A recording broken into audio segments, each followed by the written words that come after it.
Alright, what's up guys? My name is Zach, and today I am driving a 2006 Infiniti G35 sedan. Up front is a 3.5 liter V6, and down below is a 5-speed automatic transmission. Now, I am super excited to be driving this here G35 for a couple of reasons, but mainly the fact that everyone seems to really like these G35s. I love these G35s. However, I haven't filmed a sedan on the channel quite yet. So that changes today, and I'm excited to get into it with you guys over the next couple of minutes. But before we get on to anything else, I have a website, zackpradel.com, where you can buy stickers and other merchandise when it becomes available. You could also submit your own vehicle to be reviewed by me through a quick and easy submission form, and you get a video of your car just like this one. And you could read my behind the scenes blog to see what I'm filming before it comes out on the channel.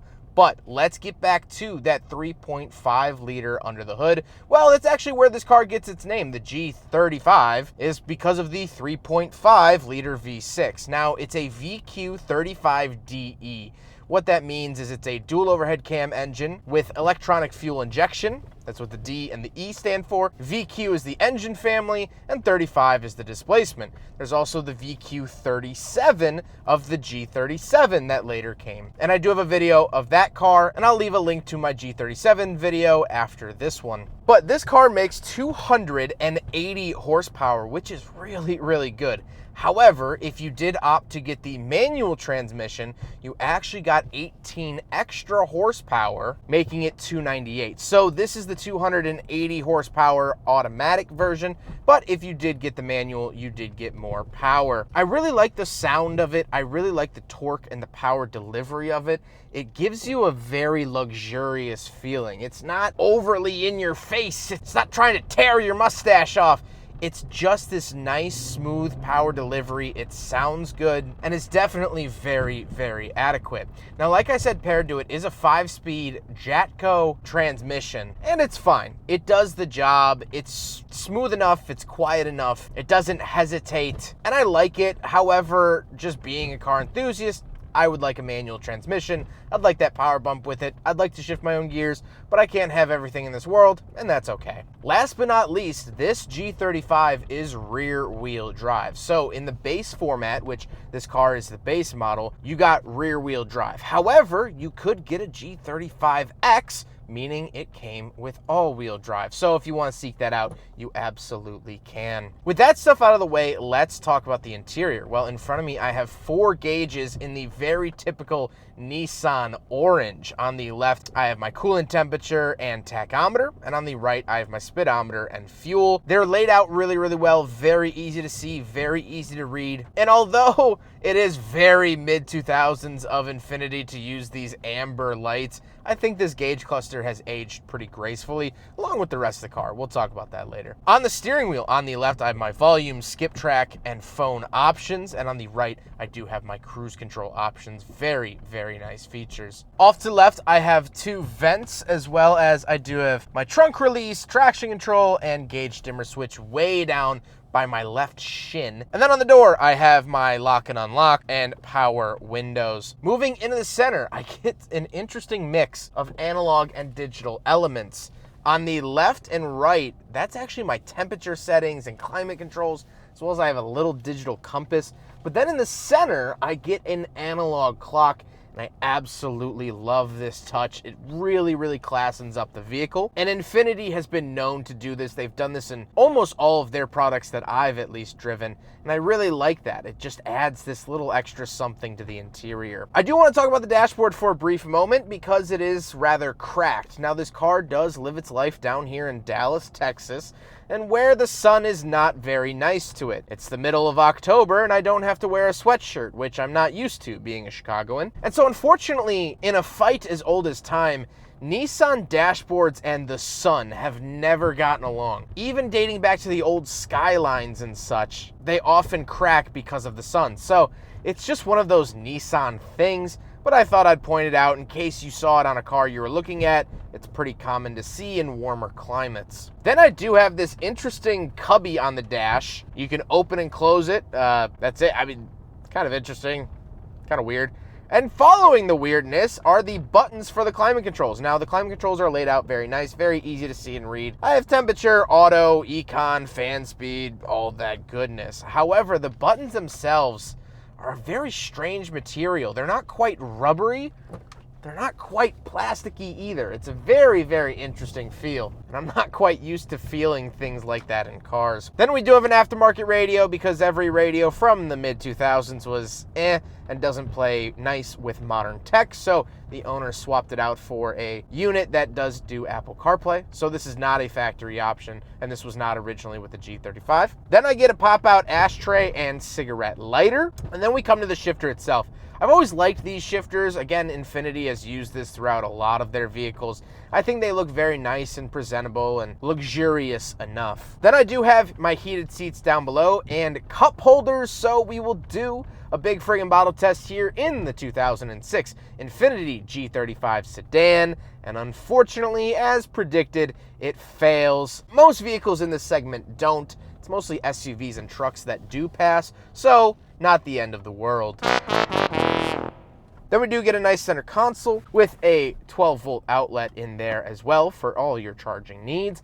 And then we got to talk about the seats. The seats are finished in this nice tan leather. They are pretty comfortable. They are power as well as they are heated. So very, very nice options you get here in the G35, which always makes me smile. But speaking of seats, we do have back seats. So let's go do a back seat review. All right, so we're in the back of the 2006 Infiniti G35 Sedan. Couple of things to know. First of all, way better than the back seat of the coupe.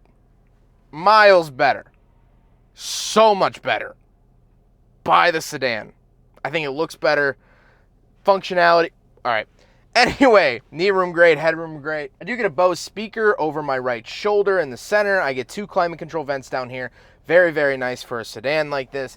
I also get a little pop-out ashtray. I obviously get power windows and such. And I do get an openable center console, 2 tiny cup holders. These will maybe fit Red Bulls. But other than that, just a comfy center console. Nothing too crazy after that. Speaking of space and things, I tried to wrap that into the trunk. I don't know how that's gonna. Let's take a look at the trunk. All right, so we're on the back of the Infiniti G35. Now you can pop it from right here, but I already popped it from inside. And as you can see, pretty spacious trunk for a sedan. I really, really like it. However, there's nothing too special back here. I do get like some tie-down hooks and things like that.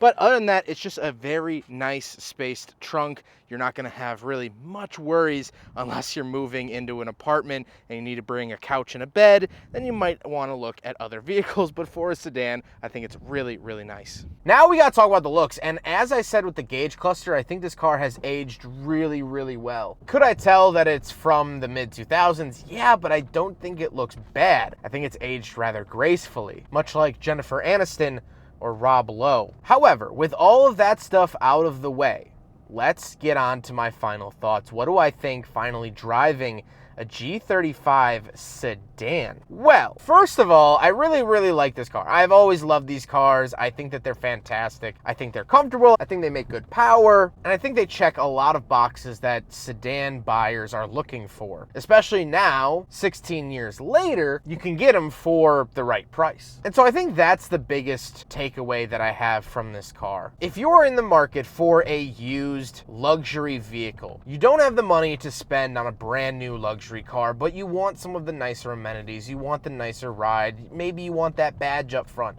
you want the nicer appeal, you want the curb status. Well, buying a 2006 BMW could be quite the gamble. I love BMWs. I want that to be very, very clear. BMWs are some of my favorite cars to ever exist, but their following is oftentimes not very nice to them. And being a German car, repairs can get overly complicated. Well, that's where the G35 comes in. It's a Japanese V6. Doesn't really need much, doesn't need much maintenance. And yet you still get the nice, quiet, luxurious, exquisite experience that you would find in a same year Mercedes or BMW.